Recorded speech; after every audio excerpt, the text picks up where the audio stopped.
Welcome to Check This Out, podcast for kids. And their grown-ups, where we explore people, places, ponderings, and past moments from history that shape the world around us. My name is Amy Contreras. And I'm Cece. It's our last episode in our series on Ponderings. Aw, that's sad. Don't be worried, Cece. We have another great series coming up. We have 10 episodes coming on scientists and inventors from history. I do really like the Ponderings, though. Me too. And we've had some fun ones, like how did the Olympics come to be and why did the ancient Egyptians mummify their dead? I also like the pondering what caused the Boston Tea Party. Me too. I also thought that the pondering about the bubonic plague and the Navajo code talkers were interesting. So what are we pondering this week, Mama? This week's episode, we are pondering what was the Rosetta Stone and why was it so important? I have never heard of the Rosetta Stone. Well, you are going to learn all about it today. What was the Rosetta Stone?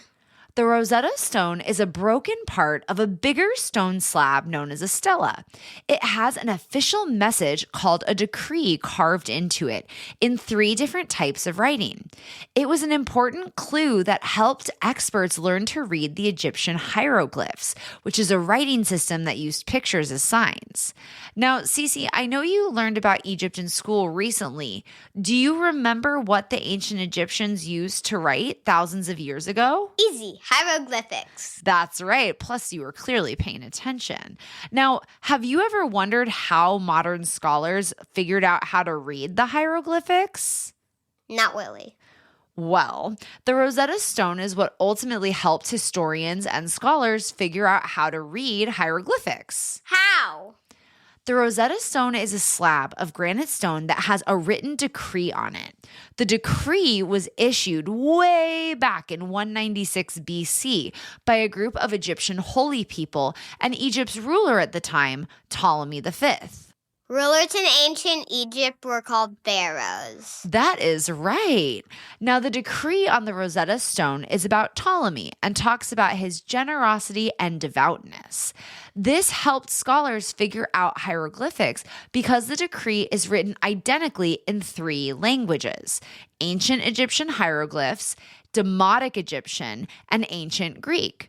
So archaeologists and scientists were able to figure out what the hieroglyphics said because they could translate the ancient Greek.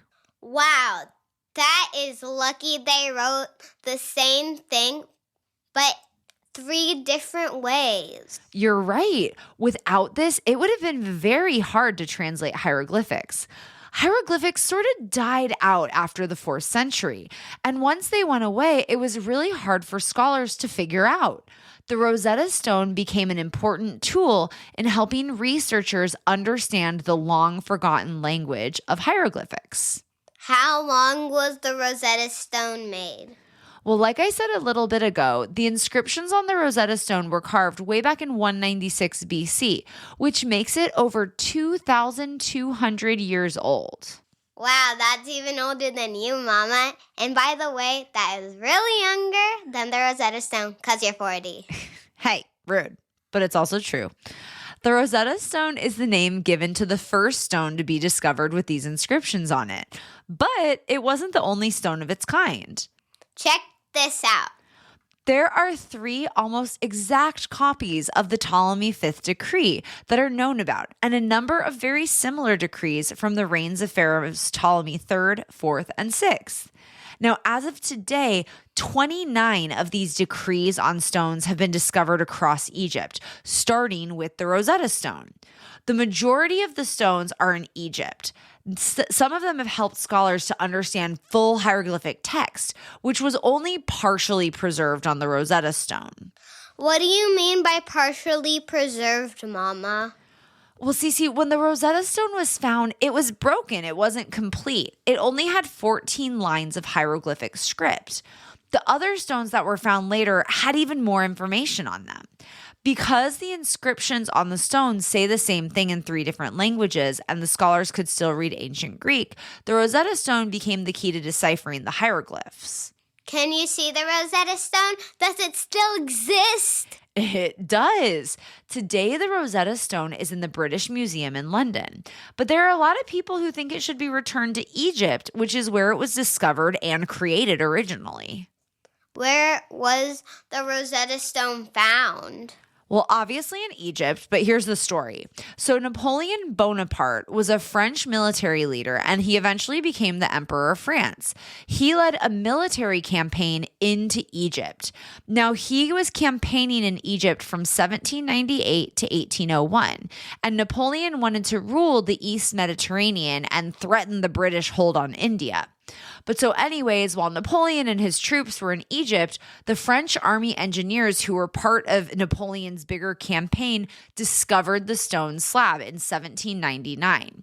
They were repairing a fort near the town of Rashid, which is also known as Rosetta. Was that why they call it the Rosetta Stone? You know it. But here's something crazy about the Rosetta Stone. After it was found, the scholars didn't immediately translate the hieroglyphics. Why not? It took scholars 23 years after discovering the Rosetta Stone to translate. It was really hard to do. There are two men who are credited with translating most of the decree on the Rosetta Stone. There's Thomas Young of England and Jean-François Champollion of France. In 1821, Champollion took over the task of translating, and he published this big list of Egyptian hieroglyphs and their Greek equivalents. All future translations were based on the work of these two scholars? Yeah.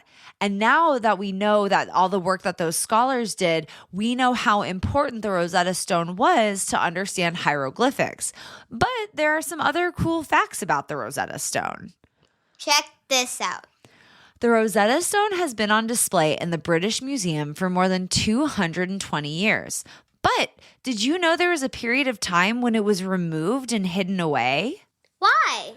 Well, in 1917, World War I was going on, and there was heavy bombing in London. So the Rosetta Stone and other priceless objects from the British Museum were moved into underground railway tunnels to protect them. The Rosetta Stone was placed in the city's post office railway, which was a small tunnel that was initially designed just to transport mail. After 2 years in hiding during World War I, the Rosetta Stone was finally returned to the museum. That's cool. I'm glad they kept it safe. Me too. Now, Cece, remember, the French found the stone in Egypt in 1799, but Napoleon was defeated in 1801. And as a result of his defeat, there was something called the Treaty of Alexandria. And the Treaty of Alexandria is what led to the Rosetta Stone going to the British. The Rosetta Stone had quite the journey. It did. And we are coming to the end of our journey talking about the Rosetta Stone. But let's recap some key facts about the Rosetta Stone before we wrap it up with a poem. Fact 1. The Rosetta Stone had the same decree on it in 3 languages: Ancient Egyptian hieroglyphics, Demotic Egyptian, and Ancient Greek. Fact 2.